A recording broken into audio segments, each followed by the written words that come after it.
তাহলে দেখেন একটা ম্যানেজার্স, এখন যে কোনো একটা কোম্পানি যদি আপনার রিসার্চ করতে চান সেই ক্ষেত্রে কিন্তু ইউ হ্যাভ টু আইডেন্টিফাই যে ম্যানেজার্সকে অ্যাকচুয়ালি নলেজ আছে কিনা।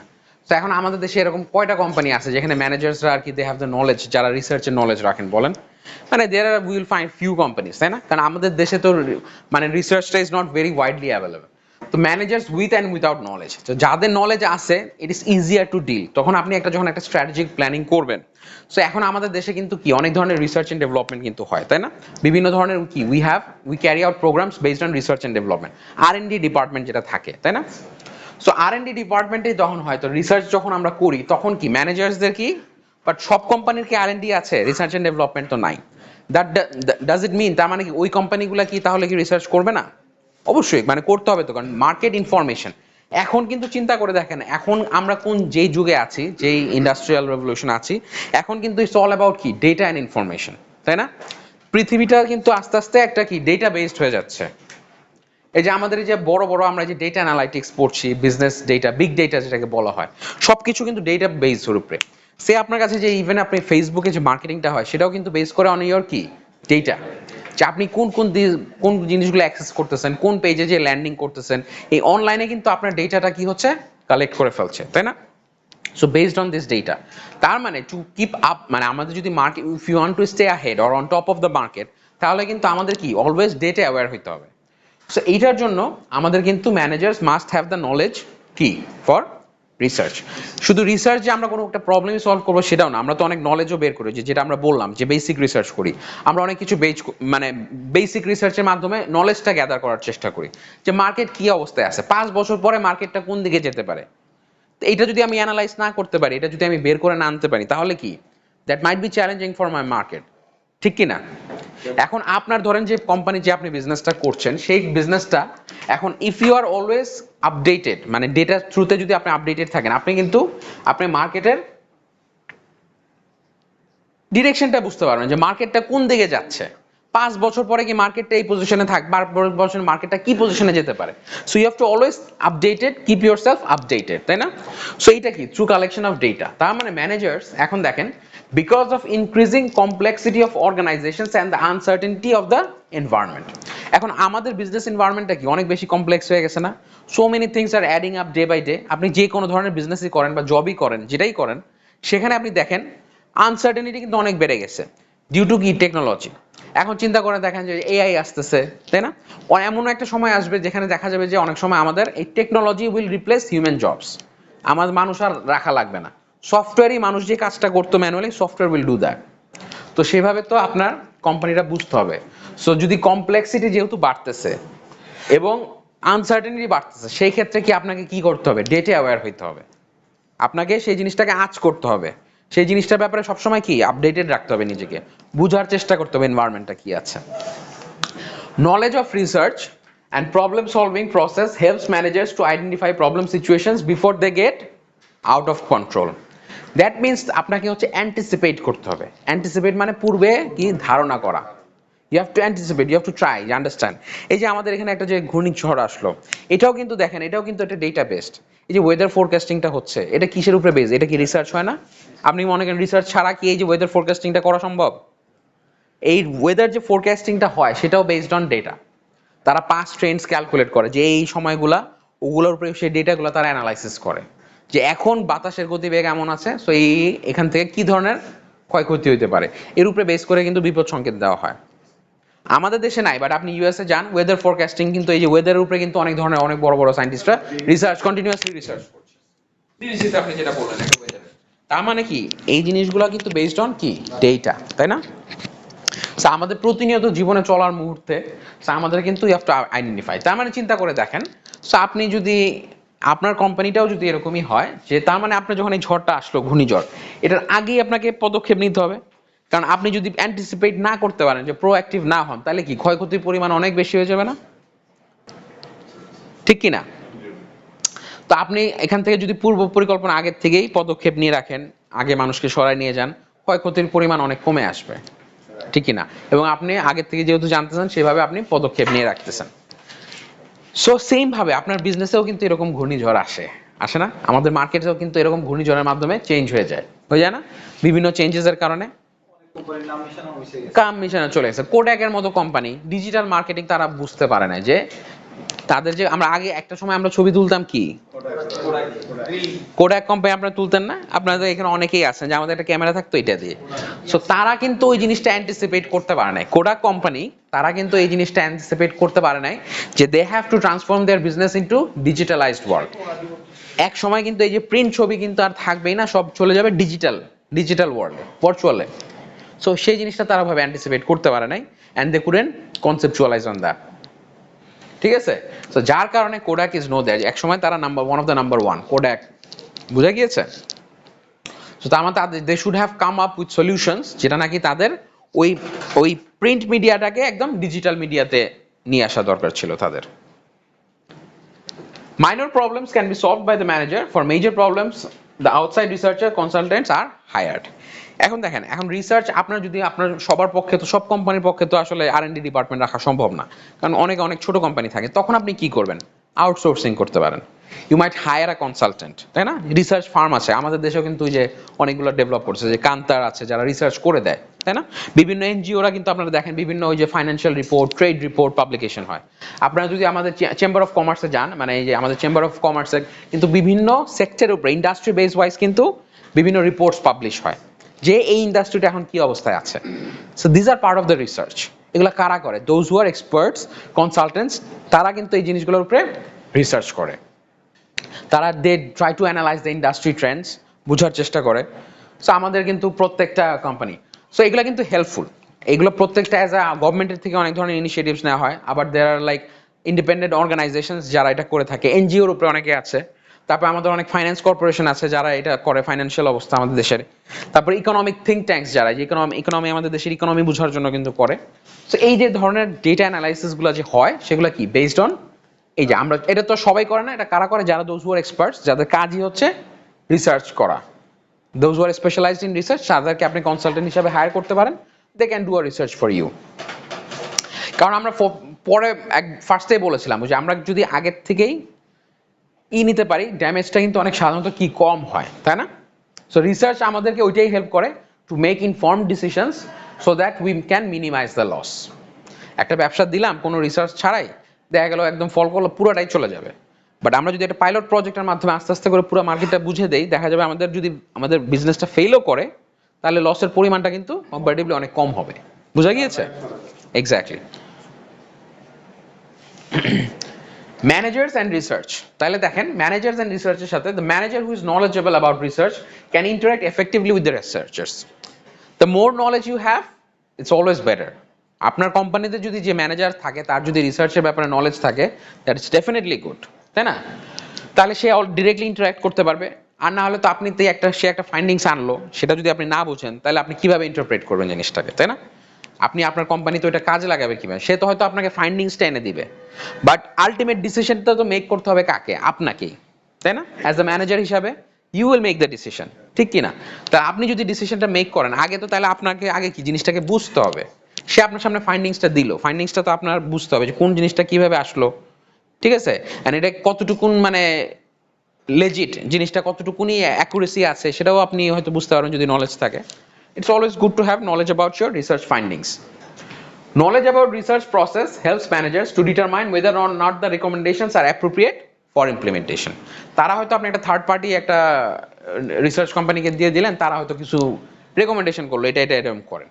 যদি আপনার নলেজ থাকে তাহলে কিন্তু আপনি অ্যানালাইজ করতে পারবেন এই রেকমেন্ডেশনগুলো কি আসলেই কাজে লাগবে কি কাজে লাগবে না, কোনটা কাজে লাগবে কোনটা লাগবে না, সেই জিনিসটা আপনি অ্যানালাইজ করার মতো ক্ষমতা থাকবে।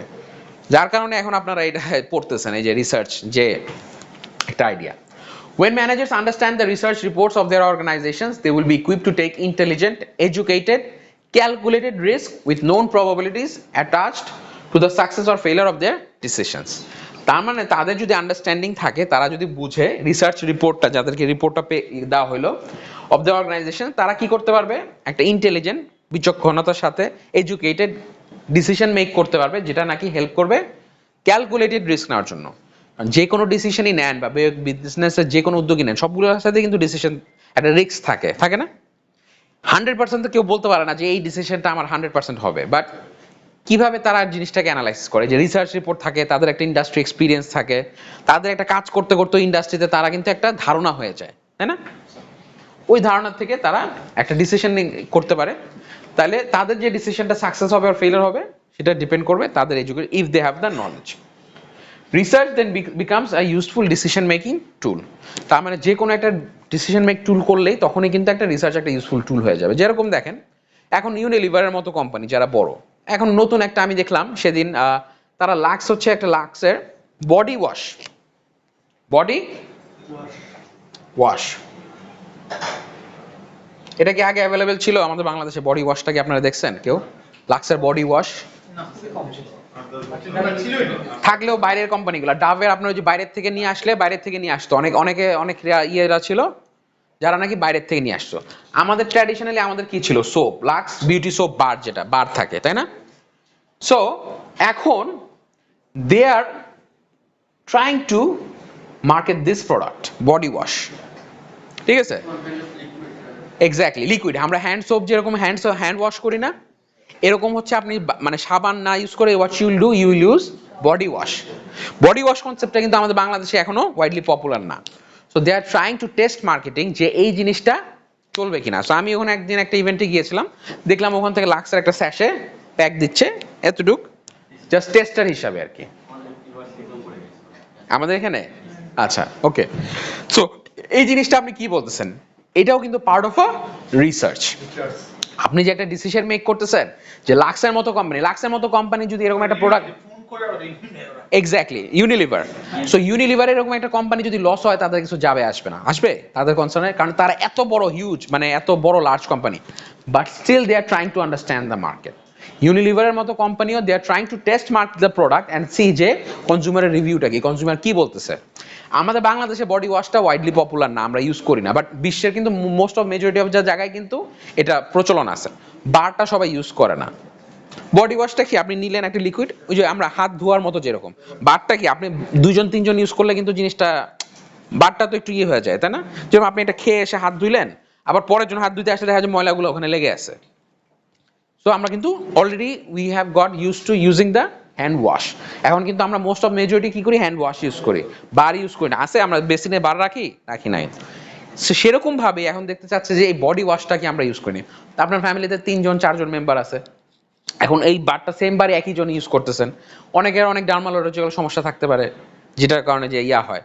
সো যদি বডি ওয়াশটা ইউজ করেন, প্রেস করবেন, লিকুইডটা পড়বে আপনার হাতে, বাস আপনি আপনার মতো ইউজ করলেন। সেকেন্ড টাচ আপনার কারোর সাথে কিন্তু কারো ইউজ জিনিসটা আপনার ইউজ করা লাগছে না, কথাটা বুঝছেন?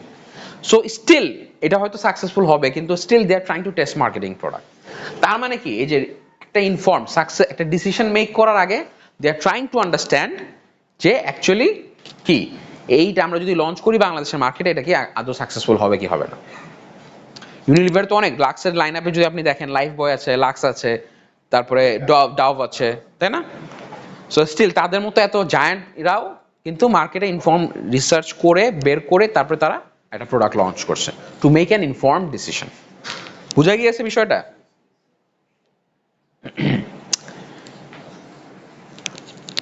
আর ইউনিলিভার যেহেতু অনেক বড় কোম্পানি, তাদের নিজস্ব R&D ডিপার্টমেন্ট আছে, তারা রিসার্চ করে ডেভ, আবার এখানে তারা বোঝারও চেষ্টা করে যে খালি প্রোডাক্টটা লঞ্চ করবো, কিন্তু প্রোডাক্টটা কি ফ্লেভারের হবে, ফ্র্যাগনেন্সটা কেমন হবে, তাই না, কালারটা কিরকম হবে, লিকুইডটা কেমন হবে, তো অনেকগুলো বিষয় কিন্তু বিবেচনা আছে। সো এই যে রিভিউগুলো নিয়ে কিন্তু তারা কি করতেছে, আস্তে আস্তে তারা একটা প্রোডাক্টের মোটামুটি একটা ফাইনাল ডেভেলপ করে ফেলছে, অলরেডি ডেভেলপ হয়ে গেছে, আমি 3টা ফ্লেভার দেখছি, হ্যাঁ। সো অ্যান্ড ফাইনালি হয়তো তারা মার্কেটে লঞ্চ করবে, বিভিন্ন ডিপার্টমেন্টাল স্টোরসে পাওয়া যাবে। একটা সময় এটার উপরে আবার বেস করে এটা যদি সাকসেসফুল হয়, এখন 1 লিটার, একটা সময় এমন হতে পারে যে ছোট বোতলও নিয়ে আসবে, তাই না, যদি সাকসেসফুল হয়, এই আর কি। তারপর দেখেন, some organisations have their own research departments which might be called the management services department, the organisation and methods department, R&D department. কিছু কিছু কোম্পানির নিজস্ব R&D থাকতে পারে, রিসার্চ এন্ড ডেভেলপমেন্ট, সেগুলোকে সাধারণত আমরা এই যে বলে থাকি ম্যানেজমেন্ট সার্ভিসেস ডিপার্টমেন্ট বলা যেতে পারে, অর্গানাইজেশন মেথডস ডিপার্টমেন্ট অথবা R&D. Such a department within the organization serve as the internal consultant if it face certain problems and seek help. তাহলে এই যে ইন্টারনাল বড় বড় যে কোম্পানিগুলা, সে স্কোয়ার, তারপর আমরা বললাম যে ইউনিলিভার, ম্যারিকো, এদের কিন্তু সাধারণত নিজস্ব ইন্টারনাল R&D ডিপার্টমেন্ট থাকে, কারণ এরা এত বড় কোম্পানি যে তাদের এত লাইন অফ প্রোডাক্টস, এত ভ্যারিয়েন্টস, সো তারা দেখা যায় নিজস্ব প্রোডাক্ট রিসার্চ অ্যান্ড ডেভেলপমেন্ট লাগে। সো তাদের নিজস্ব থাকে, তাদের নাকি নিজস্ব ইন্টারনাল কনসালটেন্ট থাকে তাদের কোম্পানির ভিতরে, and they try to do the research and see if there are any problems. They try to seek help within the ফার্মের ভিতরে। This unit would be useful in several ways, অবশ্যই, কারণ আপনার নিজস্ব যদি থাকে আপনাকে কিন্তু আলাদা করে কাউকে কিছু নতুন করে ইন হাউস যদি আপনার নিজস্ব লোক থাকে তাহলে তো সে অলরেডি জানে যে আমার কোন কোন প্রোডাক্ট আমি ডেভেলপ করব, কি কি আমার রিকোয়ারমেন্টস ক্রাইটেরিয়া কি, তাকে তো আর নতুন করে বুঝাইতে হবে না। বাট আপনি যদি থার্ড পার্টি থেকে আউটসোর্সিং করেন বা থার্ড পার্টির কাউকে দেন কনসালটেন্ট, তাকে কিন্তু পুরো প্রজেক্টটা আবার বুঝাতে হবে, তাকে আগে কিন্তু ব্রিফ করতে হবে যে আমি অ্যাকচুয়ালি কি চাই, কি এখান থেকে বের করে আনতে চাই, তারপরে সে করবে। আর যে পার্সনটা প্রতিনিয়ত আপনার সব কাজ করে যাচ্ছে তাকে তো আর নতুন করে শেখানোর কিছু নাই, সে কিন্তু অলরেডি জানে যে আপনার কোম্পানির এক্সপেকটেশন কি বা আপনার কোম্পানি কি চায়। সো ওই জিনিসটা কম্পারেটিভলি ইজিয়ার হয়ে যায়। অ্যাডভান্টেজ ডিসঅ্যাডভান্টেজ দেখেন, the internal researchers have better chance of being readily accepted by the employees. স্বাভাবিক, আমার যদি ইন হাউস হয়, আমার নিজস্ব কোম্পানির হয়, রেডিলি অ্যাকসেপ্টেড, তারা যা বলবে এটা কিন্তু আমরা সহজে গ্রহণ করব। কিন্তু বাইরের মানুষ যদি এসে বলে এটা এটা এমনি করেন, তখন কিন্তু একটা কি হয়, একটা কনফ্লিক্ট থাকে যে আমরা ইজিলি জিনিসটা অ্যাকসেপ্ট করতে চাই, ওটাকে আবার সেকেন্ড টাইম করতে চাই যে রাইট কথা বললো না কি বললো, বুঝা গিয়েছে। The team would require much less time to understand the structure, the philosophy and climate and work system of the organization, যেটা অলরেডি বললাম যে ওভারঅল টিমের যে স্ট্রাকচার, মানে আমাদের কোম্পানির স্ট্রাকচার, আমাদের ফিলোসফি কি, চিন্তাধারা কি, ক্লাইমেট অ্যান্ড ওয়ার্ক সিস্টেমটা কিন্তু easily they are already know about it. So তাদের কিন্তু আর নতুন করে এক্সপ্লেন করতে হচ্ছে না, they already know about. And finally, they would be available for implementing their recommendations after the research findings are accepted. So ওরাই জিনিসটাকে অ্যাকসেপ্টেড, ওরাই যে রেকমেন্ডেশনটা করবে, ওরা কি করতে পারবে, ইমপ্লিমেন্টেশনও করতে পারবে কিন্তু, তাই না? তার মানে হচ্ছে অ্যাভেলেবেল ফর ইমপ্লিমেন্টিং। থার্ড পার্টির কনসালটেন্টরা হয়তো আপনাকে একটা রেকমেন্ডেশন দিয়ে দেবে যে এটা এটা এভাবে করেন, কিন্তু ওরা কিন্তু এইসব জিনিসটাকে ইমপ্লিমেন্ট করবে না, এটা আপনার অর্গানাইজেশনের মধ্যে তারা কিন্তু জিনিসটা পদক্ষেপ। বাট আপনার যদি ইন্টারনাল R&D থাকে সেক্ষেত্রে কিন্তু আপনার জন্য জিনিসটা অনেক ইজিয়ার হয়ে যায়। দেখা যাচ্ছে তারাই ফাইন্ডিংসটা বের করলো এবং রেকমেন্ডেশন দিলো এবং তারাই ওই জিনিসটাকে ইমপ্লিমেন্ট করলো, জিনিসটা অনেক সহজ হয়ে যায়। But the main problem is that the internal team might cost considerably less than the external. তার মানে কি, কস্ট খরচও কিন্তু অনেক কম হয়। চিন্তা করে দেখেন, খরচ কম হবে। আমার যদি একজন ইন্টারনাল থাকে, বাইরের একজনকে হায়ার করতে গেলে অবশ্যই তাকে আমার বেশি পে করতে হবে। এখন এটা বুঝতে হবে যে আমার ভলিউম অফ ওয়ার্কটা কি। আমি যদি প্রতিনিয়তই যদি রিসার্চ করা লাগে আমার, তাহলে কিন্তু আমার ইন হাউসই বেস্ট, কারণ আমি বাইরের থেকে বারবার হায়ার করতে গেলে কিন্তু আমার খরচটা অনেক বেড়ে যায় এক্সটার্নাল কনসালটেন্ট হায়ার করতে গেলে। সো ইন্টারনাল কনসালটেন্ট যদি থাকে, আমার যদি রেগুলার কাজ থাকে ইন্টারনাল, সেক্ষেত্রে কিন্তু আমার জন্য কি হয়, কম্পারেটিভলি মাচ গেস ইজিয়ার, ঠিক কি না? সো কস্টটাও কমে আসে। আর প্রবলেমসগুলো কি হইতে পারে দেখেন, they might have less fresh ideas. এখন আপনার কোম্পানি যখন কাজ করতে থাকে দেখেন, তখন কিন্তু সে একটা আপনার কোম্পানির মতোই চিন্তা করতে থাকে, আর বাইরের থেকে আউট অফ দ্য বক্স থিঙ্কিংটা তাদের মাথা থেকে কিন্তু আসে না। আউট অফ বক্স যে একটা চিন্তা যে এইটাকে এভাবে করা গেলে হয়তো আরো বেটার হইতো, তারা ওই একভাবে কাজ করতে করতে দেখা যায় একটা সিস্টেমে চলে আসে, মানে ডিফারেন্ট কিছু চিন্তা করা বা আউট অফ দ্য বক্স কিছু চিন্তা করা, সেই জিনিসটা তারা চিন্তা করতে পারে না। তো fresh ideas and perspectives that might be needed to correct the problems.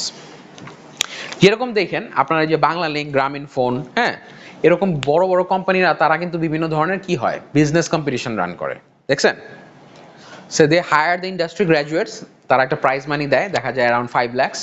So ওখান থেকে তারা কি করে, তাদের বিভিন্ন ধরনের বিজনেস কম্পিটিশন হয়, যেখানে ধরেন ভালো ভালো বড় বড় ইউনিভার্সিটি থেকে বিভিন্ন গ্রুপ অফ স্টুডেন্টস এসে কম্পিট করে বিজনেস আইডিয়া নিয়ে, হ্যাঁ। সো ওইখানে করার কারণটা কি জানেন, এই যে কম্পিটিশন করতেছে, এটা কি হচ্ছে, এটা কি শুধুই কম্পিটিশন না, it is also about of for idea generation. কারণ এই যে ইয়াং যে যারা পুল অফ ক্যান্ডিডেটসরা আছে, যারা ইয়াং মানে ফ্রেশ গ্র্যাজুয়েটস, তাদের মাথায় দেখা যায় অনেক সময় অনেক ফ্রেশ আইডিয়াস থাকে, যেটা নাকি অনেক সিনিয়র ম্যানেজাররা অনেক সময় ওইভাবে থিঙ্ক করতে পারে না।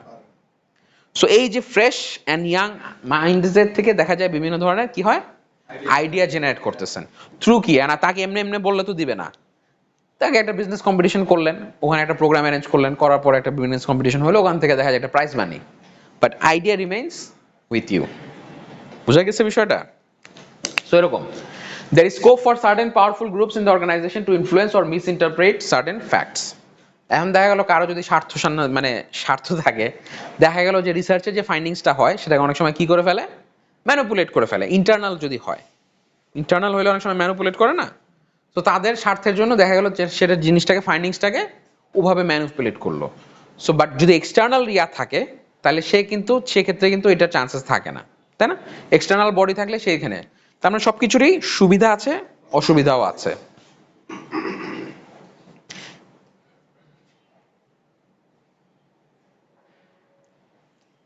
এমনও হইতে পারে there is possibility that the internal researchers are not perceived as experts by the management হয়তো তার পাত্তাই দেয় না, মনে করে যে এটা মানে এক্সপার্টই না, কারণ সারা সবসময় এভাবে কাজ করতেছে পার্ট অফ দ্য অর্গানাইজেশনে, কিন্তু they have expert knowledge on the research, সেটা হয়তো অনেক সময় তারা পারসিভ করে না।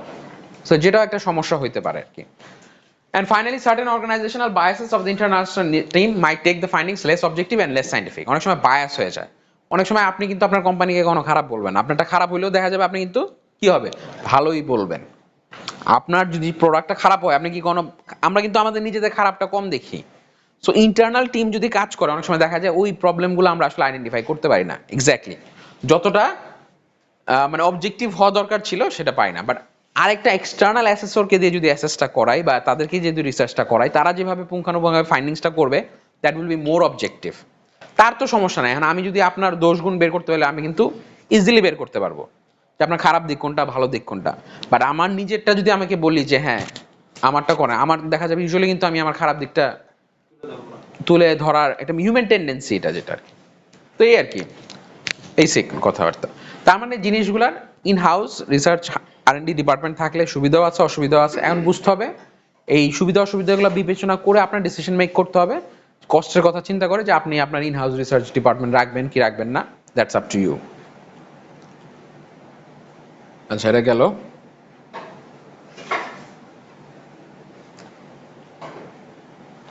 আচ্ছা এবার দেখেন external consultants just the opposite. এতক্ষণ আমরা যে দেখলাম যে ওইটার যে ডিসঅ্যাডভান্টেজেস গুলো আছে এখানে দেখা যাচ্ছে ইয়াতে they have a wealth of experience from having worked with different types of organisations that have had the same or similar types of problems. তাদের দেখেন তারা ভ্যারিয়াস কেন, তারা ডিফারেন্ট আইডিয়াস জেনারেট কেন করতে পারে, তারা কিন্তু শুধু আপনার একটা কোম্পানির কাজ করতেছে না, তারা কিন্তু বিভিন্ন এরকম আপনার মতো সেম একই ইন্ডাস্ট্রিতে 8টা-10টা কোম্পানির রিসার্চ তারা করে দিতেছে। তাদের এক্সপিরিয়েন্সটা কিন্তু অনেক বেশি এবং তারা কিন্তু অনেক ডিফারেন্ট পার্সপেক্টিভ থেকে থিঙ্ক করতে পারে, রাইট? তো তাদের ক্ষেত্রে কিন্তু it's much easier, they have wealth of experience to identify the problems, right? As well as they might have more knowledge of current sophisticated problem solving models through their periodic training programs, because তারা তো expert, একদম completely expert না, মানে সে তো এটা নিয়ে completely কাজ করতেছে বিভিন্ন ইন্ডাস্ট্রিতে বিভিন্ন ডিপার্টমেন্টে, তার মানে তার দক্ষতা কিন্তু অনেক বেশি, তাই না? এবং যে এখন যে কারেন্ট যে সলভিং প্রবলেম মডেলস গুলো আছে তারা সবসময় সাধারণত আপডেটেড থাকে, নাহলে তো স্পেশালাইজ হতে পারবে না। একটা হার্টের স্পেশালিস্ট ডাক্তার সারাক্ষণ সে কি করে, হার্ট নিয়েই তো থাকে নাকি, হার্টের যে ইয়ে আছে হার্টে কি ব্লক হলো হার্ট নিয়ে স্টাডি করে, আবার যে চোখের স্পেশালিস্ট সে কিন্তু চোখ নিয়ে স্টাডি করে, ঠিক কিনা? সো আর যে শুধু MBBS তার কি সব Jack of all trade master of নান, সব দিকে যদি যান তাহলে তো হবে না। সো বাট তাদের কিন্তু they have more knowledge of current sophisticated problems, যে কোনো একটা যে, কারণ যত যুগ চেঞ্জ হচ্ছে, যত আমাদের এনভায়রনমেন্ট বিজনেস এনভায়রনমেন্টটা চেঞ্জ হয়ে যাচ্ছে, প্রবলেমগুলোর ধরনও কিন্তু চেঞ্জ হচ্ছে, আরো কমপ্লিকেটেড প্রবলেমস আসছে, তাই না? আমাদের মেডিসিনে চিন্তা করেন, আমাদের যত ধরনের অনেক উন্নত মানের মেডিসিন ইয়া আসছে, রোগও তো চেঞ্জ হচ্ছে। আগে যেসব রোগগুলো আমরা হয়তো বা ধরতে পারতাম না, এখন রোগের ইয়াগুলোও ক্যাটেগরি, তো ক্যান্সারের লেভেল চিন্তা করেন আপনি, যে আমাদের এই নতুন যে কোভিড আসলো, তো এই ধরনের রোগও তো আসলে চেঞ্জ করতেছে, তাই না? সো এই যে কারেন্ট যে প্রবলেমস গুলো আছে সেগুলো সলভ করার জন্য তাদেরকে পিরিয়ড ট্রেনিং প্রোগ্রাম হয়, they have more knowledge to solve such kind of problems. বুঝা গিয়েছে? ওই যে ওখানে যেটা পড়লাম, যেহেতু ওখানে কস্ট, ইন্টারনাল কনসালটেন্ট থাকলে তাহলে কি হচ্ছে, কস্ট কম, সো এক্সটার্নালের জন্য কস্ট ইজ হাই। ডিসঅ্যাডভান্টেজ কি, the cost of hiring an external research team is high, কারণ স্বাভাবিক আপনি যাদের জন্য একটা পার্ট টাইম যদি কন্ট্রাকচুয়াল বেসিসে কাজ করেন, স্বাভাবিক তাদেরকে পে বেশি করতে হবে, এটাই স্বাভাবিক। They need a considerable time to understand the organisation to be research, তারা অলরেডি জানে না, তাদেরকে শিখাইতে হবে, জানাইতে হবে, বলতে হবে, ব্রিফ করতে হবে, পুরো আমার যে কোম্পানিটা আছে তার ব্যাপারে ফুল নলেজটা তাদেরকে দিতে হবে। They seldom get a warm welcome nor are accepted by employees. সাধারণত আমরা কিন্তু বাইরের মানুষকে সহজে কি, হঠাৎ করে একটা নতুন কেউ আসলে কি আমরা সহজে তাকে অ্যাকসেপ্ট করতে চাই না, এটা হিউম্যান টেন্ডেন্সি এরকম। হঠাৎ করে একটা বাইরের এক্সটার্নাল কনসালটেন্ট দিয়ে দিলাম, তাহলে আমার ইন্টারনাল এমপ্লয়িজটা কিন্তু দেখা গেল যে সহজে কিন্তু তাদেরকে কি করবে, অ্যাকসেপ্ট করে না, বুঝা গেছে বিষয়টা? সো এটা কিন্তু একটা থাকে negativity. They charge additional fees for their assistance in the implementation and evaluation process. এখন যদি দেখা যায় যে তারা ইউজুয়ালি কি করে, তারা অ্যাডিশনাল ফিস চার্জ করে থাকে, ঠিক আছে? তারা যদি প্রসেসটাকে রিসার্চ ফাইন্ডিং বের করলো ভালো কথা।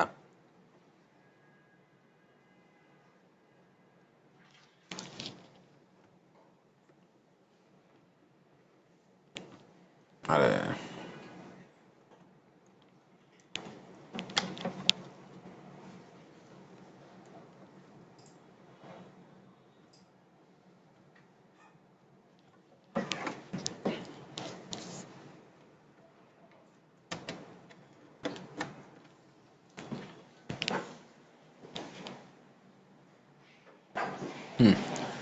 তারা রিসার্চ ফাইন্ডিং বের করলো ভালো কথা, বাট যদি ইমপ্লিমেন্টেশনে যখন যায় তখন দেখা যায় তাদেরকে আবার অ্যাডিশনাল পেমেন্ট করতে হয়, because they are not responsible to implementation the recommendations in your company. বুঝা গিয়েছে বিষয়টা? আচ্ছা, এবার ইথিক্সটা দেখেন। ইথিক্সটা খুবই গুরুত্বপূর্ণ, কারণ আমরা যে রিসার্চটা করি, রিসার্চটা কি বেসড অন ডেটা, তাই না?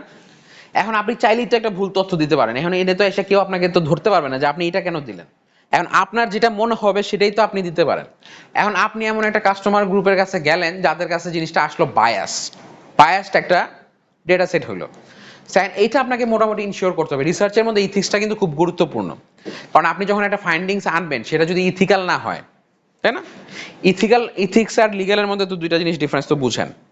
ইথিক্স যেটা হচ্ছে আমাদের মোরালিটির থেকে আসে, যেটা হ্যাঁ বিবেকবোধ থেকে, যেটা আপনি ফলো যদি না করেন সেটার জন্য আপনার কোনো পানিশমেন্ট নাই, মানে লিগ্যাল কোনো অ্যাকশন নাই। বাট লিগ্যাল যেটা, সেটা যদি আপনি ভায়োলেট করেন সেটা আপনার অ্যাকশন আছে, পানিশমেন্ট আছে।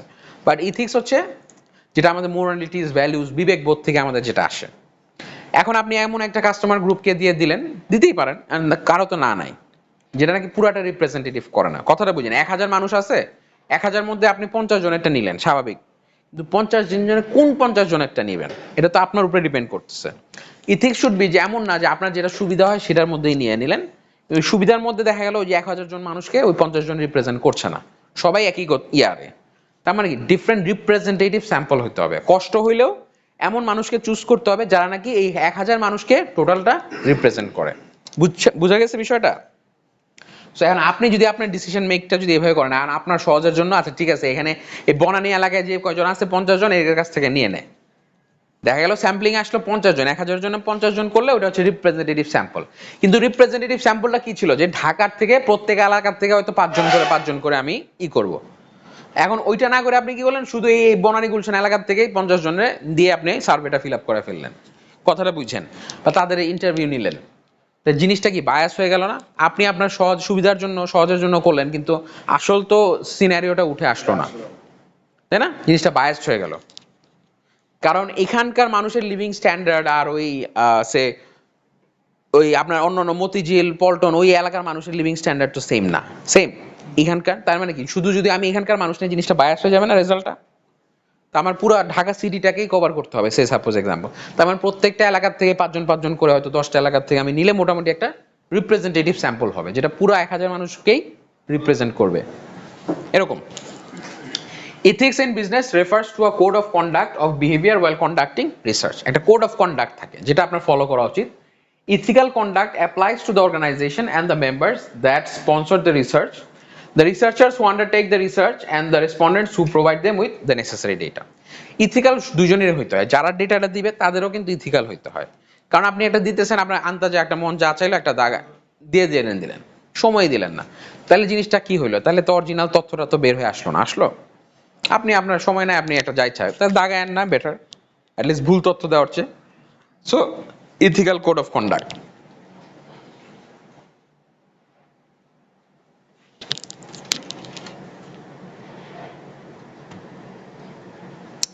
ফাইনালি দেখেন, the members that sponsor the research should do it in good faith, pay attention to what the results indicate, and pursue organizational interest. তার মানে যারাই আছে এই রিসার্চটাকে যারা স্পন্সর করে, তাহলে গুড ফেইথে রাখতে হবে, অ্যাটেনশন দিতে হবে কাজটার প্রতি, এবং what the results indicate and pursue organisational interest. তার মানে হচ্ছে যে যেই জিনিসটা আসবে, তথ্যটা আসবে, সেটাকে কিন্তু একটা গুড ফেথে যে আমি যেটা নিছি এটা ঠিক আছে, সঠিক আছে, তাই না? এটা সঠিক আছে এবং এর সঠিকের সাথে আপনাকে অ্যাটেনশন দিতে হবে যে কাজটা যেভাবে করছি সেটা কি ঠিক আছে কিনা। লক্ষ্য রাখতে হবে যে যারা যারা এই কাজটা ক্যারি আউট করতেছে তারা কি সঠিকভাবে কাজটা করছে কিনা, তাই না? সুপারভিশন না রাখলে তো দেখা যায় যে হবে না। এবং ফাইনালি হচ্ছে পার্সু অর্গানাইজেশনাল ইন্টারেস্ট। অর্গানাইজেশন যেই উদ্দেশ্যে কাজটা করতেছে সেটার সাথে অ্যালাইন হইতে হবে। অর্গানাইজেশন যেই উদ্দেশ্যে তথ্যগুলা বা ডেটাগুলা কালেক্ট করতেছে, সংগ্রহ করছে বা রিসার্চটা ক্যারি আউট করতেছে সেটা করতে হবে। Ethical conduct should be reflected in the behaviour of what the researchers who conduct the investigation. যারা ইনভেস্টিগেশনটা কন্ডাক্ট করছে তাদের থাকতে হবে, পার্টিসিপেন্টসদের থাকতে হবে, অ্যানালিস্টের থাকতে হবে, যারা নাকি রেজাল্ট প্রোভাইড করে। ডাটাটা কালেক্ট করার পরে তো আবার ওটাকে অ্যানালাইজ করা হয়, অ্যানালাইজ করে একটা ফাইন্ডিংস আসে। তাহলে প্রত্যেকে researcher, participants, analyst and the entire research stream that represents the interpretation, the results and suggest alternative solutions. তার মানে প্রত্যেকটা member, those who are involved in the research team, including from researchers, participants, analysts and the entire research team, they are responsible for the ethical code of conduct. এটা maintain করতে হবে, নাহলে দেখা যায় bias হয়ে যাওয়ার সম্ভাবনা আছে বা ভুল হওয়ার সম্ভাবনা আছে।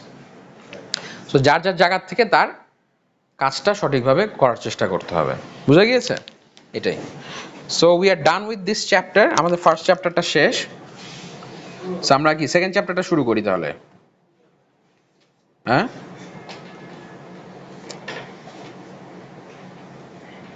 আপনাদের যে স্টাডি ম্যাটেরিয়ালস গুলো আছে আমি সব দিয়ে দিব, ঠিক আছে এখানে। হ্যাঁ,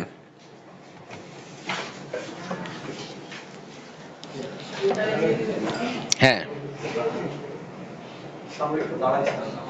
কি করবেন? হ্যাঁ, দাঁড়ান।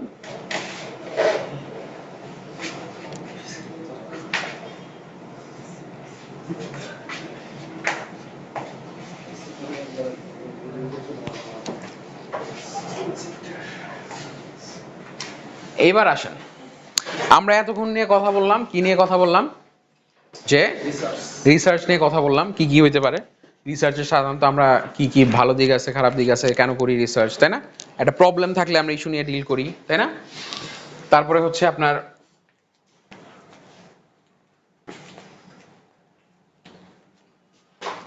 আরো যেসব দিকগুলো হচ্ছে যে এখন আমরা কি বলছিলাম, যে আমরা ফার্স্টেই বলছিলাম না যে বিজনেস রিসার্চটা কি একটা সায়েন্টিফিক মেথড, তাই না? অর্গানাইজড ম্যানারে আমরা যেটা করি to identify a solution for a what, for a problem. একটা প্রবলেমের সলিউশনটা অর্গানাইজড অ্যান্ড সায়েন্টিফিক ম্যানারে জিনিসটা তুলে ধরে আনাটাই হচ্ছে মূলত কি রিসার্চ। এখন আমরা কিন্তু দেখবো যে actually what is this scientific investigation. এই সায়েন্টিফিক ইনভেস্টিগেশনটা কি, এটাকে কি বলা হচ্ছে, ঠিক আছে? তো চলেন আমরা একটু দেখি। So the hallmarks of scientific research. Scientific রিসার্চে কি কি হলমার্কস আছে? সো টপিকসগুলো থাকবে limitations to scientific research in the management, hypothetical deductive research method and other types of research. Scientific রিসার্চে দেখেন হলমার্কস গুলা কি, মেইন ক্যারেক্টারিস্টিক্স গুলা কি, ঠিক আছে? যে main character, what are the main characteristics? First of all সেটা পারপসিভনেস, একটা উদ্দেশ্য থাকতে হবে। আপনি যে একটা সায়েন্টিফিক রিসার্চ করবেন, উদ্দেশ্যহীনভাবে একটা রিসার্চ করবেন, not that. You must have a key purpose, পারপাসিভ হইতে হবে। আমি যে রিসার্চটা করবো এটা একটা উদ্দেশ্য নিয়ে করতে হবে। যে কি উদ্দেশ্য? ওই যে আমি একটা I want to come up with a solution of a problem, তাই না? যে কোনো একটা প্রবলেম বা একটা ইস্যুর একটা সলিউশন, একটা উদ্দেশ্য আমার আছে। জিনিসটার একটা রিগর থাকতে হবে যে এই কাজটা করলে এটা আসলেই দ্যাট ইজ ওয়ার্থ ডুইং। যে আমি জিনিসটা করবো এটা একটা রিগর থাকে না, বলে না, এটা জোলস থাকতে হবে না যে কাজটা করলাম এটার কোনো নেই, মানে কোনো সিগনিফিকেন্সি নাই, না, একটা রিগর থাকতে হবে, ঠিক আছে? রিগর থাকতে হবে অ্যাজ ওয়েল অ্যাজ আপনার জিনিসটা টেস্টেবল হইতে হবে। টেস্টেবিলিটি মানে কি? জিনিসটাকে আপনি যদি টেস্ট করেন, জিনিসটাকে টেস্টেবল থাকতে হবে। এমন একটা জিনিস নিলেন যে জিনিসটাকে টেস্টই করা যাচ্ছে না, তো টেস্ট না করা গেলে সেটা আপনি কিভাবে করবেন? টেস্ট না করতে গেলে তো আপনার সায়েন্টিফিক রিসার্চ হবে না। সো যে ডেটে মানুষগুলোকে নিয়ে কাজ করবেন সেটা কি হইতে হবে? টেস্টেবল হইতে হবে। পরীক্ষায় আমরা টেস্ট করি না, আমি যে পড়াইলাম আমি করলাম, যদি পরীক্ষাই না নেই তাহলে আমি বোঝা যাবে যে কি ক্লাস করলাম, আপনারা কি পড়লেন। সো আপনাদের পারফরমেন্সটা কিভাবে অ্যাসেসমেন্ট হয়? Based on the test, class test, based on the mid term, final term, ঠিক কিনা? এভাবেই তো আইডেন্টিফাই করা। নাহলে আমি এখন লেকচার দিলাম, এখন আমার কি বুঝার সম্ভাবনা, বুঝার কোনো ওয়ে আছে? কে বুঝতেছে কে বুঝতেছে না আমি বুঝবো কিভাবে? পরীক্ষার খাতা দেখলে বুঝতে পারবো যে কে কতটুকু বুঝছে, কি করছে। তাও কিন্তু পুরোপুরি ওই পরীক্ষার খাতা দেখেও বলা সম্ভব না যে আসলেই সে বুঝছে কিনা। কেউ হয়তো মুখস্থ করে আসলে একদম ঠাডা মুখস্থ, সে হয়তো জিনিসটা ধারণাই করতে পারে নাই যে বুঝে নাই, সৃজনশীল পদ্ধতি যেটাকে বলা হয়। হ্যাঁ, তো সে বুঝে নাই, এখন এমন পরে আসলো, পরের দিন যে 2 মাস পরে ভুলে গেল। কিন্তু আরেকজন বুঝছে, বাট ফ্যামিলির কোনো প্রবলেমের কারণে হয়তো সে সময় দিতে পারে নাই, পরীক্ষাটা তার ভালো হয় নাই। অনেক রিজনস থাকে। সো লাইফের টেস্ট, আই মিন ইগুলোও কিন্তু এরকমই, রিসার্চের ক্ষেত্রেও অনেকগুলা ভ্যারিয়েবলস থাকে, এগুলো আমরা আস্তে আস্তে দেখবো। But it has to be testable, টেস্টেবিলিটিটা থাকতে হবে, জিনিসটাকে টেস্ট করার মতো অ্যাটলিস্ট সার্কামস্ট্যান্সেস থাকতে হবে। রেপ্লিকেবিলিটি মানে কি? এই জিনিসটাকে সেম জায়গায় আপনি আরেকটা জায়গায় একই অনুরূপ ভাবে জিনিসটাকে কপি করতেছেন বা রেপ্লিকেট করতেছেন, মানে জিনিসটাকে সেম ভাবে, ধরেন একই, এখানে এই যে স্টুডেন্টগুলো আছে, ধরেন আপনাদের একটা ব্যাচ, আপনাদেরকে আমি একটা রিসার্চ করে দেখলাম যে আপনারা কতটুকুন, ধরেন আমার ক্লাস থেকে আপনারা কতটুকুন নলেজ গ্যাদার করতেছেন, নলেজ ডিসেমিনেশন কতটুকু হচ্ছে, ঠিক আছে, লার্নিং কতটুকু হচ্ছে।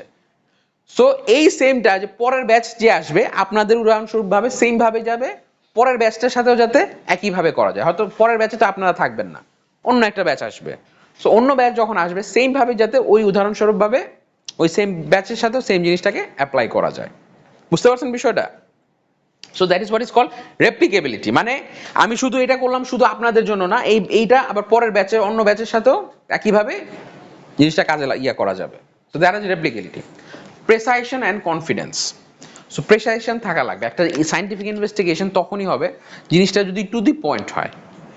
এখন আপনি এটা করলেন, জিনিসটা কি স্পেসিফিক না, অ্যাকচুয়ালি কি আমার বলে না, একদম স্পেসিফিক্যালি বলেন যে কি চাচ্ছেন, ওই যে স্পেসিফিক হইতে হবে যে actually what you are trying to do, ওটাকে বলা হয় প্রেসাইশন, প্রেসাইজ, ন্যারো ডাউন করে ফেলা।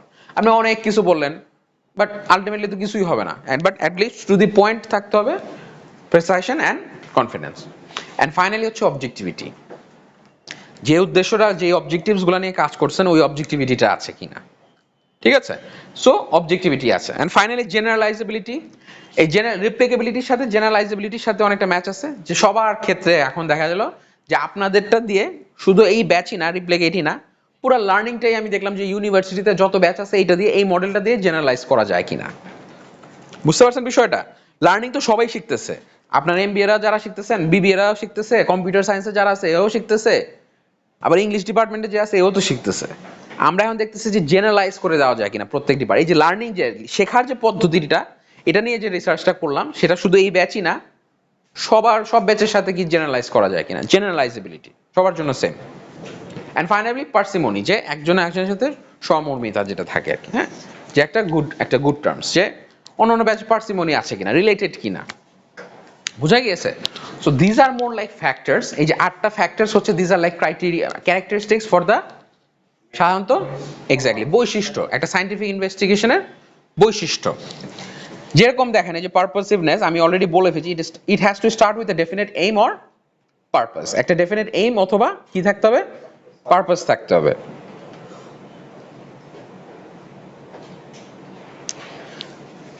দেখেন তারপরটা হচ্ছে আমরা রিগর বলেছিলাম না, a good theoretical base and sound methodological design would add rigor to the purpose. Rigor কি? Carefulness, scrupulousness and the degree of exactitude in research. ওই যে যেটা বললাম, যে জৌলুস যেটা আর কি, হ্যাঁ। And managers only from how to increase the level of commitment. A manager ask only from 10 to 10. তার মানে কি, একটা ওই যে জৌলুস থাকতে হয়, যে rigor, carefulness, scrupulousness and the degree of, এটা প্রত্যেকটাই ডিফাইন করা আছে। তো এই জিনিসগুলো আপনারা দেখবেন, এই যে টেস্টেবিলিটি গুলো আরো এখন হয়তো একটু জাস্ট ধারণা নেন। After random selection, manager and develop certain hypotheses on how manager employee commitment can be enhanced. This then can be tested by applying certain statistical tests to the data collected for the purpose. If the scientific analysis of data supports the hypothesis, is accepted as a fact or as truth. এখন এটা একটু difficult মনে হচ্ছে যে hypothesis জিনিসটা কি, variables কি, এগুলো আমরা পরের চ্যাপ্টারগুলোতে দেখব, যে আমরা একটা মডেলকে, সায়েন্টিফিক মডেলের আন্ডারে কিভাবে একটা রিসার্চ আমরা ডেভেলপ করতে পারি এবং এটাকে টেস্ট করতে পারি। যেটার কারণে আমরা এখানে যে টেস্টেবিলিটির কথা অলরেডি বলা হয়েছে। It means that the results of the test of hypothesis should be supported again and yet again. ওই যে আমি বললাম, আপনারা চলে যাবেন আপনাদের পরের ব্যাচের সাথে, আমরা এগেন আবার করা যাবে when the same type of research is repeated in other similar circumstances. So আপনার পরের ব্যাচ, যে আপনার কত 12 ব্যাচ নাকি না, 12 ব্যাচ, সো আপনার 12 ব্যাচের পরে 13 ব্যাচ আসবে না, সো হ্যাঁ, তো থার্ড ইন ব্যাচ আর আসবে সেম, তো সার্কামস্ট্যান্সেস গুলো তো সেম, তাহলে সেম জিনিসটা যখন তাদের এগেইনস্টে রেপ্লিকেট করা যাবে সেটাকে বলা হচ্ছে কি রেপ্লিকেবিলিটি। বুঝা গিয়েছে? প্রেসাইশন দেখেন, precision refers to the closeness of the findings to reality based on a sample. কতটুকুন ক্লোজ প্রেসাইশন, আমি যে বললাম না স্পেসিফিক, একদম ন্যারো ডাউন করে ফেলা। It reflects the degree of accuracy and exactitude of the results of the sample. আপনি sample থেকে যে রেজাল্টটা নিচ্ছেন সেটার অ্যাকুরেসিটা কতখানি। বুঝা গিয়েছে? আর confidence refers to the probability that our estimations are correct. তা আমরা যে এস্টিমেটটা করতেছি, আমরা তো একটা সাধারণত ধারণাই করে থাকি, সেই ধারণা কতটুকুন কারেক্ট, ঠিক আছে, সেটা হচ্ছে কনফিডেন্সের উপরে। যে আমরা বলি না কনফিডেন্ট কতটুকু, কনফিডেন্স লেভেল কেমন, কনফিডেন্স লেভেলের উপরে আমরা সেই যে এস্টিমেশনের অ্যাকুরেসিটা বের করার চেষ্টা করি। বুঝতে পারছেন? অবজেক্টিভিটিটা দেখেন, অবজেক্টিভিটিতে কি বলছে, the conclusions drawn through the interpretation of the results of data analysis should be objective, they should be based on the facts of the findings derive from actual data and do not on our subjective or emotional values. জিনিসটা হচ্ছে based on the facts. আমরা বলি না যে data কি বলতেছে, not আমি কি মনে করতেছি সেটা কিছু আসে যায় না, আমার সাবজেক্টিভ, আমার ইমোশন কি, ফিলিংস কি, সেটাতে it's not subjective, it's more objective. যে ডেটা কি বলতেছে, তথ্য কি দিচ্ছে আমাকে, ফ্যাক্টস এন্ড ফাইন্ডিংসটা কি। বুঝা গেছে? নট আমার মনে হইলো এরকম হইতে পারে, না মনে হইলো বলে কোনো কথা নাই রিসার্চে। You have to based on the key facts and the findings from actual data, that means এটা অবজেক্টিভ। আপনি অ্যাকচুয়াল যেটা, এই জন্যই আমরা বললাম না যে ইথিক্যাল হইতে হবে কেন। যদি আপনি মূল ডাটাটাই যদি ভুল কালেক্ট করেন তাহলে কি হবে, আপনার ফ্যাক্টস এন্ড ডেটাটাও অ্যাকচুয়াল ডেটাটা যদি ভুল থাকে তাহলে কি হবে, ফ্যাক্টসটাও তো ভুলই আসবে। তো এই জন্য we have to make sure যে ইথিক্সের কথা আসছে এই কারণেই, you have to be ethical so that you provide the actual data. ডেটাটা যদি অ্যাকচুয়াল হয়, কারেক্ট হয়, অ্যাকুরেট হয়, তাহলে আমাদের ফাইন্ডিংসটাও ওটার উপরে বেস করে অ্যাকুরেট হবে। এর জন্যই বলা হয়েছে যে অবজেক্টিভিটি হইতে হবে। Generalizability দেখেন, it refers to the scope of applicability of the research findings in one organization setting to other settings. ওই যে আমরা বললাম আদার সেটিংস এর কথা বললাম না, যে জেনারেলাইজেবল কি, যে বিবিএ মানে ডিবিএ ডিপার্টমেন্ট অফ বিজনেস অ্যাডমিনিস্ট্রেশনের সাথে অন্যান্য ডিপার্টমেন্টও আমরা জেনারেলাইজ করে ফেলতে পারবো সেটা। Parsimony কি, simplicity in explaining the phenomena or problems that occur and in generating solutions for the problems always prefer to complex research frameworks that consider an unmanageable number of factors. The performance কি, simplicity জিনিসটাকে বলছে, parsimony simplicity সহজ করা, জিনিসটাকে কি সৌহার্দ্যপূর্ণ সহজ করে তোলা, সেটাকে আমরা বলেছি সাধারণত parsimony and generating solutions for the problems that is always preferred to complex research frameworks that consider an unmanageable number of factors. And অনেকগুলো ফ্যাক্টরস নিয়ে আপনি হয়তো ডিল করছেন, তো সেই জিনিসটার সাথে যদি আপনি পার্সিমনি ক্রিয়েট করতে পারেন, সিম্পলিসিটি আনতে পারেন, দ্যাট উইল অলওয়েজ বি মানে সৌহার্দ্যপূর্ণ হবে জিনিসটা। আচ্ছা, এইবার আসেন অবস্টাকলস টু কন্ডাক্ট রিসার্চ। তাহলে কি বলছে দেখেন, in business research it is not possible to conduct 100% scientific research studies. Business রিসার্চে কখনোই 100% সায়েন্টিফিক রিসার্চ স্টাডিজ করা পসিবল না, because they are always something subjective. আপনি যতই অবজেক্টিভ মেজার করার ক্ষেত্রে চিন্তা করেন, একজন কনজিউমারের বিহেভিয়ার কি পার্সন টু পার্সন ভেরি করবে না, 100% কিন্তু অবজেক্টিভ হওয়া যায় না, there will be some subjectivity, কারণ এটা পার্সন টু পার্সন কিন্তু ভেরি করবেই। এই জন্যই বলছে যে 100% সায়েন্টিফিক রিসার্চ কখনোই পসিবল না, because there will be some subjectivity. It is due to human behaviour being studied. এখানে যতগুলো মানুষ আছে, আমি এখন 5 জনকে স্টাডি করলাম, নট নেসেসারি একজন তার সে কমপ্লিটলি ডিফারেন্ট হইতে পারে, কারোর সাথে কোনো মিল নাই, তো এই 5 জন can not be representative sample of the whole class, কি ঠিক কিনা? এখন তার হয়তো খুবই একটা ডিফারেন্ট ধরনের বৈশিষ্ট্য আছে যেটা কারোর মধ্যে নাই, থাকতে পারে না এরকম। সো এই জন্য বলছে যে হিউম্যান বিহেভিয়ার যে আমরা স্টাডি করছি সেটা কমপ্লিটলি খুবই কমপ্লেক্স অ্যান্ড ডিফারেন্ট। একমাত্র আল্লাহ ছাড়া, আই মিন যদি দ্য গড ছাড়া আর কেউ এটা আসলে 100, আমাদের হিউম্যানদের পক্ষে it's not possible to identify মানে 100%. Data collection is the subjective areas of feelings, moods, attitudes and perceptions may not be 100% accurate. আপনি এখন একটা ভালো মুডে আছেন, আপনি যে অ্যানসারটা দিবেন, আপনি একটা বিরক্ত মুডে থাকলে বা বিরক্ত মেজাজ খারাপ থাকলে দেখা যাবে সেই অ্যানসারটা দিচ্ছেন না। সেম পার্সনের কাছেই মুডের উপরে ডিপেন্ড করবে সাবজেক্টিভি, তার মানে কি কি আছে, সাবজেক্টিভ অনেক ম্যাটার থাকে। এক এক সময় মানুষ এক একভাবে রিয়াক্ট করে, এক এক সময় এক এক কি মুডের উপরে তাদের অ্যানসারটা ডিপেন্ড করে। আমার মুড ভালো আছে, এখন আমি জিজ্ঞেস করলো, তার সাথে আমি খুব সুন্দর ব্যবহার করলাম। আমি খুব বিরক্ত, টেনশনের মধ্যে আছি, কাজের চাপের মধ্যে আছি, একজন এসে ভালো কথা বললো, ওইটা আমি কি করলাম, তার সাথে রাগ হয়ে গেলাম। আমার যে মুড আছে ওই মুডটাই এক্স্যাক্টলি। তার মানে ওই জিনিসগুলো কিন্তু কি পার্সন স্পেসিফিক, অনেকগুলা যেরকম ইমোশনস, মুডস, অ্যাটিটিউডস, এই জিনিসগুলোর উপরে কিন্তু কি হয়, ভ্যারি করে, রাইট? তাহলে বলতে sometimes the obstacle is due to lack of representative sample. তার মানে রিপ্রেজেন্টেটিভ স্যাম্পল হয় না। আচ্ছা, হ্যাঁ, কি কি ফিস ফিস করতেছেন? আচ্ছা আচ্ছা, নেক্সট ক্লাস থেকে আমরা যে সায়েন্টিফিক ইনভেস্টিগেশনের এই যে দেখবো দ্য হাইপোথেটিভ মেথড। এখন আমরা আজকে এই পর্যন্ত শেষ করি। ডিডাকশন এন্ড ইন্ডাকশন, এই দুইটা জিনিস দেখেন খুবই গুরুত্বপূর্ণ আপনাদের এমসিকিউ বা কোশ্চেনের জন্য, ঠিক আছে?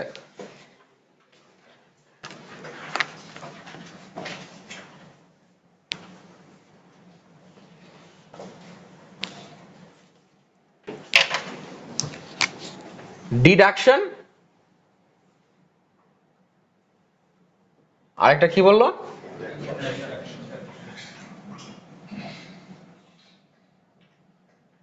আচ্ছা, deduction and induction are two methods of drawing conclusions. Deduct মানে কি করা, মাইনাস করা। আমরা কি ডিডাক্ট মানে কি করা, মাইনাস করা, তাই না? তাহলে দেখেন সায়েন্টিফিক ইনভেস্টিগেশনের মধ্যে deduction is a process of arriving at a conclusion by applying known facts or principles to a specific situation. তার মানে আমি কি করতেছি, ডিডাকশনটা কি,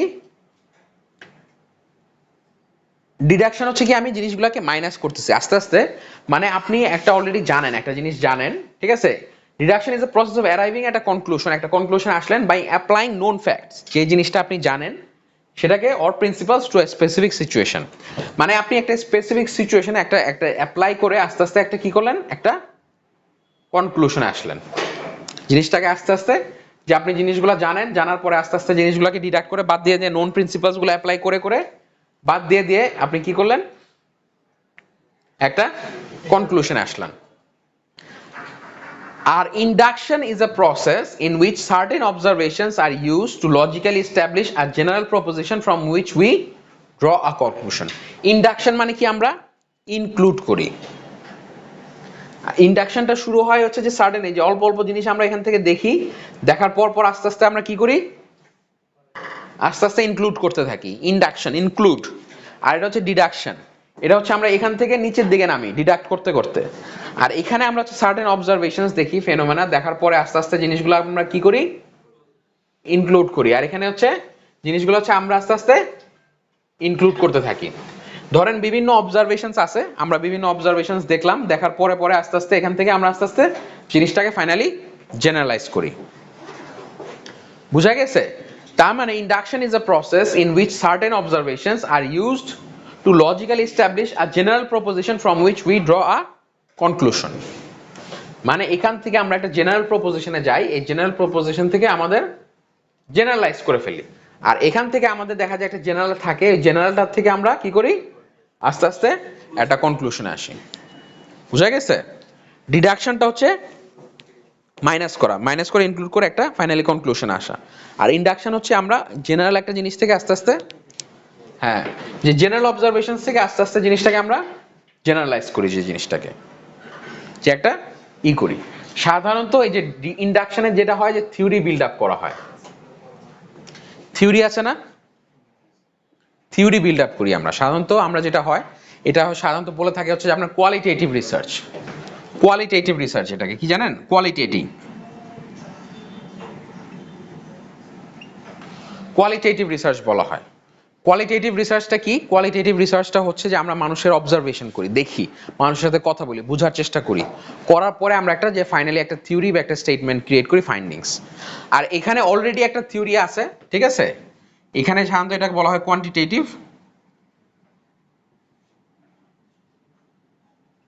এখানে অলরেডি একটা থিওরি আছে, সে অনেক ধরনের ম্যানেজমেন্ট থিওরি আছে, স্কুল থটস।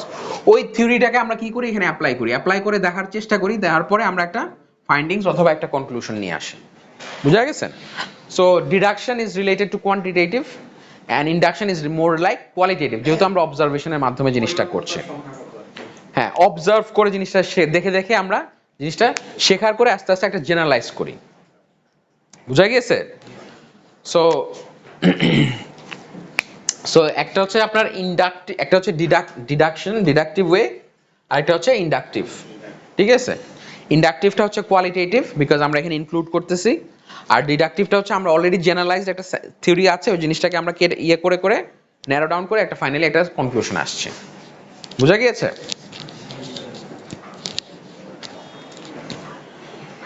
সো ঠিক আছে, নেক্সট ক্লাসে আমরা we will start with this hypothetical deductive method, যে একটা হাইপোথেটিক ডিডাকটিভ মেথডে আমরা সায়েন্টিফিক ইনভেস্টিগেশনটা কিভাবে করতে পারি।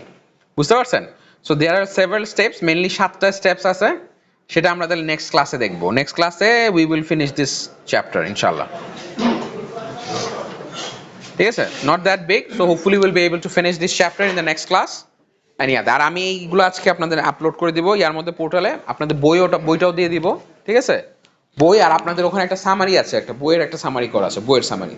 তো কেউ যদি মনে করেন বইটা অনেক বড় হয়, প্রত্যেকটা ম্যাটেরিয়ালস আমি দিয়ে দিব, ওইটা আপনি ইউ ক্যান ফলো ব্যাক। তো আমরা মেইনলি যে বইটা কভার করছি আর কি। হ্যাঁ হ্যাঁ, নেন দিয়ে দিচ্ছেন, অ্যাটেন্ডেন্সটা দিয়ে দেন। লিখছেন? একবারে দিয়ে দেন, হ্যাঁ সবাই ওভাবে। ক্যামেরাটা একটু অফ করে দেন কাইন্ডলি, কেউ একটু ক্যামেরাটা অফ করে দেন। ভিডিওটা হয়েছে না? হয়েছে না?